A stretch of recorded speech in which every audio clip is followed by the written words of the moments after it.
সামনেই রমজান মাস, তাই সাধারণ মানুষের সবচেয়ে বড় আতঙ্ক দ্রব্যমূল্য। সংখ্যালঘুদের নিরাপত্তা যেন বিঘ্নিত না হয়। বাংলাদেশ পুলিশ এখনো পুরোপুরি সংগঠিত হয়ে ওঠেনি। রাজনৈতিক প্রতিদ্বন্দ্বিতা যেন কোনোভাবেই দাঙ্গায় রূপ না নেয়। জেনজি এবং জুলাই আন্দোলনের বীরদের সাথে রাষ্ট্রের সরাসরি সংযোগ স্থাপন করা এখন সময়ের দাবি। আসসালামু আলাইকুম। দেখতে দেখতে নির্বাচন হয়ে গেল, নতুন সরকার এসেছে, অনেক তো বিপ্লব হলো, কিন্তু রাজনীতির মাঠে উত্তেজনা শেষে এখন সময় এসেছে রূঢ় বাস্তবতা মোকাবিলার। 12 ফেব্রুয়ারি এই ঐতিহাসিক নির্বাচনের পর আমাদের সামনে এখন সবচেয়ে বড় চ্যালেঞ্জ হচ্ছে জাতীয় পুনর্গঠন ও স্থিতিশীলতা।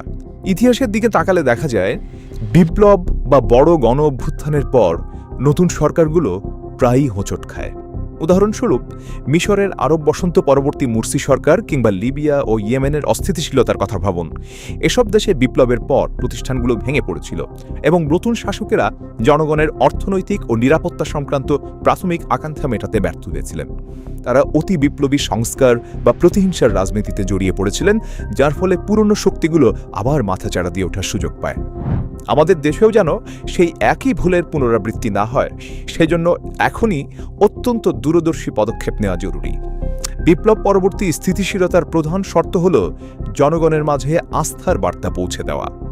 মাঠের বাস্তবতায় দেখা যাচ্ছে, বাংলাদেশ পুলিশ এখনও পুরোপুরি সংগঠিত হয়ে ওঠেনি। এছাড়া আরেকটি ভয়ানক বিষয় হল, জুলাই গণ অভ্যুত্থানের সময় লুট হওয়া প্রচুর অস্ত্র এখনও উদ্ধার করা সম্ভব হয়নি। তাই জনগণের জানমালের নিরাপত্তা নিশ্চিত করতে সশস্ত্র বাহিনীকে আরও কিছুদিন মাঠে নিয়োজিত রাখা অপরিহার্য।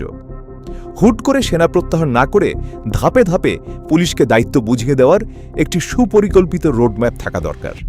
বিশেষ করে স্থানীয় পর্যায়ের রাজনৈতিক প্রতিদ্বন্দ্বিতা যেন কোনোভাবেই দাঙ্গায় রূপ না নেয় এবং দেশের প্রতিটি প্রান্তে সংখ্যালঘুদের নিরাপত্তা যেন বিঘ্নিত না হয়, সেদিকে রাজনৈতিক দলগুলোকে কঠোর ও সংযত আচরণের নির্দেশনা দিতে হবে। 5 আগস্টের পর থেকে সৃষ্ট সকল বিভক্তি দূর করে এখন আমাদের মূল স্লোগান হওয়া উচিত ঐক্যবদ্ধ বাংলাদেশ। এমনকি রাষ্ট্রীয় ব্যয় সংকোচন ও অর্থনৈতিক বাস্তবতার প্রতি সংবেদনশীলতা দেখাতে প্রাথমিক অনুষ্ঠানসমূহ বেশ অনাড়ম্বর রাখা উচিত। তরুণ প্রজন্ম, বিশেষ করে জেনজি এবং জুলাই আন্দোলনের বীরদের সাথে রাষ্ট্রের সরাসরি সংযোগ স্থাপন করা এখন সময়ের দাবি। সোশ্যাল মিডিয়ার যুগে পিনাকি বা ইলিয়াসদের মতো অ্যাক্টিভিস্টদের প্রভাবে তরুণদের মাঝে যে অ্যান্টি এস্টাবলিশমেন্ট মনোভাব তৈরি হয়েছে, তা মোকাবিলা করতে হলে সরকারকে নিয়মিত তাদের সাথে মতবিনিময় করতে হবে এবং তাদের আকাঙ্ক্ষার বাস্তব প্রতিফলন ঘটাতে হবে। পাশাপাশি সামনেই রমজান মাস, তাই সাধারণ মানুষের সবচেয়ে বড় আতঙ্ক দ্রব্যমূল্য।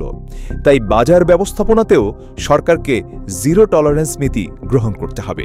মজুতদারি প্রতিরোধে কঠোর নজরদারি এবং নিয়মিত বাজার মনিটরিংয়ের মাধ্যমে সিন্ডিকেট ভেঙে দেওয়া না গেলে মানুষের আস্থা ধরে রাখা কঠিন হবে।